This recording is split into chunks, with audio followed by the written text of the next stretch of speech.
जय गुरुदेव class sevens. मैं अरविंद कुमार सिंह संस्कार का गुरुकुल से आज वीडियो के माध्यम से आपकी हिंदी कक्षाएं प्रारंभ कर रहा हूं। आपके कोर्स में इस बार एनसीईआरटी की बसंत पुस्तक शामिल की गई है, तो आप सभी लोग बसंत पुस्तक पाठे खोलें। हम पक्षी उन्मुक्त गगन के। बच्चों, हिंदी पाठ के पहले पाठ के लेखक शिवमंगल सिंह सुमन हिंदी के बहुत अच्छे कवि हैं और इन्होंने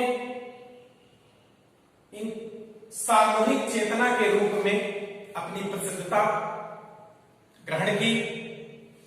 इनका जन्म उत्तर प्रदेश के उन्नाव जिले में 1915 में हुआ था। इनकी प्रसिद्ध रचनाएं जीवन के गान, प्रलय सृजन, मिट्टी की बारात प्रसिद्ध हैं। भारत सरकार की तरफ से इन्हें पद्मश्री, पद्म विभूषण और साहित्य अकादमी पुरस्कार से भी सम्मानित किया गया। तो ये था कवि के बारे में। अब चलते हैं हम पाठ की तरफ। कविता हम पंछी उन्मुक्त गगन के। बच्चों, यहां कवि मानव की स्वतंत्रता के बारे में उल्लेख करते हुए चिड़िया को माध्यम बना करके, पक्षी को माध्यम बना करके कह रहा है कि पक्षी जो है वह भी पिंजड़े में बंद नहीं रहना चाहते। किस प्रकार से? जैसे आदमी जो है वह परतंत्र नहीं रहना चाहते, किसी को गुलाम नहीं बने रहना चाहते, उसी तरह पक्षी भी एक पिंजड़े में अपने को बंद नहीं रखना चाहते। जो लोग पिंजड़े में पक्षी को बंद कर लेते हैं, उनकी दशा का वर्णन शिवमंगल सिंह सुमन उस पिंजड़े में बंद पक्षी के विचारों से कैसे कह रहे हैं। आते हैं लाइन पर। हम पंछी उन्मुक्त गगन के। उन्मुक्त स्वतंत्र, हम आकाश के स्वतंत्र पक्षी हैं। पिंजरबद्ध न गा पाएंगे। अगर हमको एक पिंजड़े में बंद कर दिया जाए तो हम जोर से आवाज निकाल करके गा नहीं सकते। कनक तीलियों से टकराकर, अर्थात कितना भी महंगा आप पिंजरा बना दो उनको, इसका सोने का, फिर भी वह जालियों से बुना होगा, तो उन तीलियों से टकरा करके पुलकित पंख टूट जाएंगे। उनके कोमल पंख जो है वह टूट जाएंगे। अर्थात पक्षी जो है वो पिंजड़े में नहीं रह पाएंगे। आगे पक्षी के माध्यम से कवि क्या कह रहा है? हम बहता जल पीने वाले। अर्थात पक्षी हमेशा नदी और झरने के जल को पीना चाहते हैं। मर जाएंगे भूखे प्यासे, भले ही उनकी जान चली जाए प्यास से, लेकिन वह झरने को जो बह रहा है जल, उसी को पीना चाहते हैं। कहीं भली है कटुक निगोरी, कनक कटोरी किस मैदासी। अगर हम पंछी को पकड़ लेते हैं और उनको एक पिंजड़े में बंद कर देते हैं, तो उसमें सोने की कटोरी में हम उनको मैदा डाल करके, चीनी डाल करके खाने को देते हैं जो मीठी लगती है, तो वह पक्षी स्वीकार नहीं कर रहे हैं कि हम उसको खाएंगे। बल्कि अगर जो नीम की सबसे कड़वी निबोरी है, निबोरी मतलब नीम का बीज जो गिरा है, उस भले ही कड़वी लग रही है, उस निबोरी को हम खाना पसंद करेंगे, लेकिन पिंजड़े में बंद होकर के उसको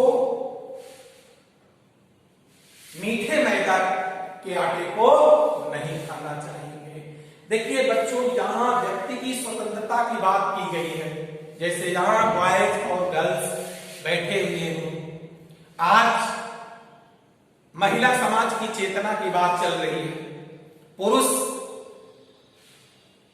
स्वतंत्र रहता है, घूमता है, फिरता है, लेकिन महिलाओं को घर में ही बंद कर दिया जाता है, जिसकी आवाज आज महिलाओं के द्वारा उठाई जा रही है कि हम भी सेना में जाएंगे, पुलिस में जाएंगे और नौकरी करेंगे, हम भी घर के चारदीवारी में बंद नहीं रहेंगे।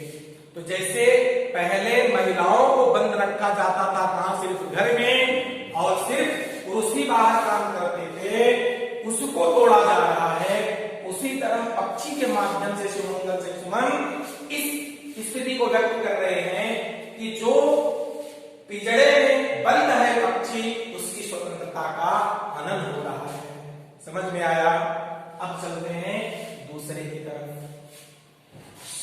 स्पर्श श्रृंखला के बंधन में, स्वर्ण श्रृंखला के बंधन में,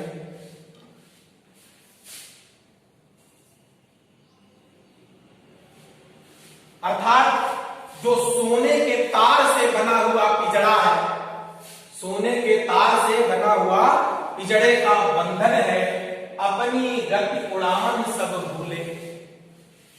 अर्थात जो पक्षी उस पिंजड़े में रहता है वो फड़फड़ाना उड़ना भूल जाता है। उसी चीज को कह रहे हैं, जैसे जो सिर्फ घर में पड़ा रहता है आदमी, बाहर निकलने निकलता है, वो देश दुनिया को नहीं जान पाता है। वही यहाँ है कि उस पिंजड़े में बंद होकर के पक्षी क्या कर रहे हैं, अपना उड़ने का सामर्थ्य ताकत भी भूल गए हैं। बस सपनों में देख रहे हैं, बस स्वप्न में देख रहे हैं, विचार कर रहे हैं क्या, तरुकी फुनगी पर के झूले, जो बड़े पेड़ों पर सबसे ऊपर टहनी पर लगी हुई फुनगी है, कोमल पत्ती है, उसके पास जाकर के हम बैठ करके झूलेंगे। क्या कर रहे हैं वो? सिर्फ अपने मन में सोच रहे हैं। जैसे जो घर में सिर्फ बंद है और देश दुनिया में क्या हो रहा है उसका माध्यम सिर्फ एक टीवी है, और हकीकत में वो नहीं देख सकता है जब तक बाहर नहीं निकलता। उसी तरह से यहां भी स्थिति है, सिर्फ स्वप्न में वो देख रहा है क्या, कि हम उस टहनी पर जाकर के झूलेंगे, लेकिन हकीकत में वह अपने उड़ने की क्षमता को भी भूल गया है। समझ में आया? स्वर्ण श्रृंखला के बंधन में, अर्थात जो पिंजड़े के तार लगे हुए हैं उस बंधन में, अपनी गति उड़ाना सब भूले, अपने उड़ने की क्षमता को भूल गए हैं। बस सपनों में देख रहे हैं, वैसे बैठे बैठे स्वप्न देख रहे हैं क्या, इस बड़े विशाल पेड़ के ऊपर वाली टहनी पर हम जाकर के झूला झूलेंगे। ऐसे भी अरमान की उड़ते हमारे दिल में ऐसी इच्छा थी। पंछी क्या बोल रहे हैं? हमारे दिल में ऐसी इच्छा थी, नील गगन की सीमा पाने, अर्थात जो ये आकाश में नीले बादल दिखाई दे रहे हैं, हम उड़ करके जाकर के अपने पंखों से उस आकाश को छू लेते। नील गगन की सीमा पाने, अर्थात उस आकाश को जाकर के छू लेते। लाल किरण सी चोंच खोल, चुगते तारक अनार के दाने। जैसे सूरज की किरणें जब निकलती हैं तो आकाश में जो तारे दिखाई दे रहे हैं वह गायब हो जाते हैं। उसी तरह से सूरज की किरणों की तरह लाल हमारी चोंच, यह आकाश में जो तारे उगे हुए हैं अनार के दाने की तरह, उन तारों को हम खा जाते हैं। कौन कह रहा है? पक्षी कह रहे हैं। जैसे सूरज की किरणें जो हैं आकाश के तारों को खा जाती हैं, उसी तरह हमारी चोंच भी अनार के दाने की तरह उन सूरज की किरणों को भी खा जाती। ऐसी हमारी इच्छा है, अगर हम उड़ते तब। समझ में आया? आगे चलते हैं। होती सीमाहीन क्षितिज से हम पंखों की रोड़ा जहां आकाश और धरती मिल रहे हैं, तो जब हम उड़ते तो यह दिखाई नहीं देता यह आकाश और पृथ्वी मिल रही है, वो सीमा का अंत हो जाता, हम वहां तक पहुंच जाते, क्षितिज तक हम पहुंच जाते। हम पंखों की होड़ा होड़ी से, अर्थात हम आगे बढ़ेंगे या तुम आगे बढ़ोगे, इस तरह की होड़ा होड़ी में हम उस सीमा को पार कर लेते। या तो क्षितिज में बन जाता या फिर उस क्षितिज की सीमा पर पहुंच जाते, या 35 सांसों की डोरी, या तो हमारी सांसें उस सीमा तक पहुंचते हुए समाप्त हो जाती, अर्थात देहांत हो जाता। अब कवि जो है पक्षियों के माध्यम से आदमी जाति को क्या कह रहा है, नीड़ न दो। पक्षी कह रहे हैं आदमी से, नीड़ न दो, हमको बनाने के लिए घर न दो।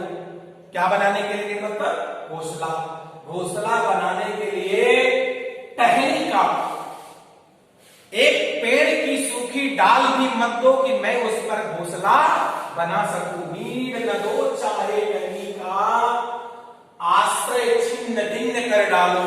अगर मैंने घोंसला बनाया भी है उसको आप तोड़ डालो, लेकिन पंख दिए हैं तो आकुल उड़ान में विघ्न डालो। लेकिन अगर भगवान ने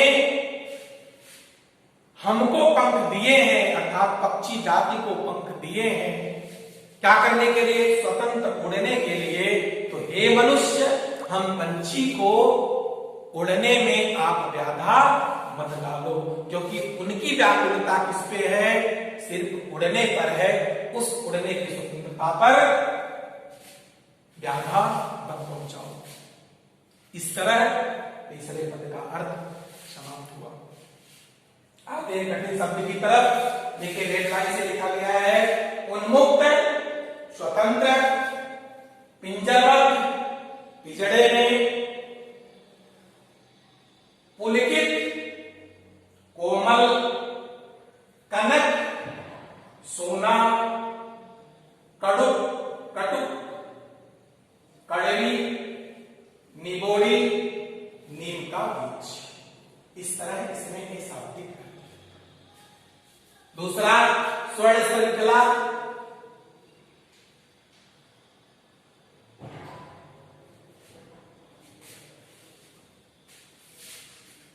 छूने की कड़ी, स्पर्श श्रृंखला, छूने की कड़ी, स्पर्श श्रृंखला, छूने की कड़ी, गति, चाल, तल, डाल, फुनगी, कोमल पत्ती, लाल किरण सी, सूरज के प्रकाश जैसे लाल, तारक, तारे। क्षितिज, जहां आकाश और धरती मिलते हो, होड़ा होड़ी, बढ़त, अर्थात हम आगे चलेंगे, तुम, तनती, मृत्यु, नीड़, घोंसला, आश्रय, घर, आकुल, खुले, विघ्न, व्याधि। इस तरह जैसे आदमी स्वतंत्र कहा जाता है, रहना चाहता है, उसी तरह शिव मंगल सुमन पक्षियों की भी स्वतंत्रता की बात कर रहे हैं कि उन्हें भी स्वतंत्रता प्रिय है। अगर उनके पास पंख हैं तो उन्हें पिंजड़बद्ध न रखो, पिंजड़े में मत रखो, उनको उड़ने के लिए छोड़ दो। धन्यवाद।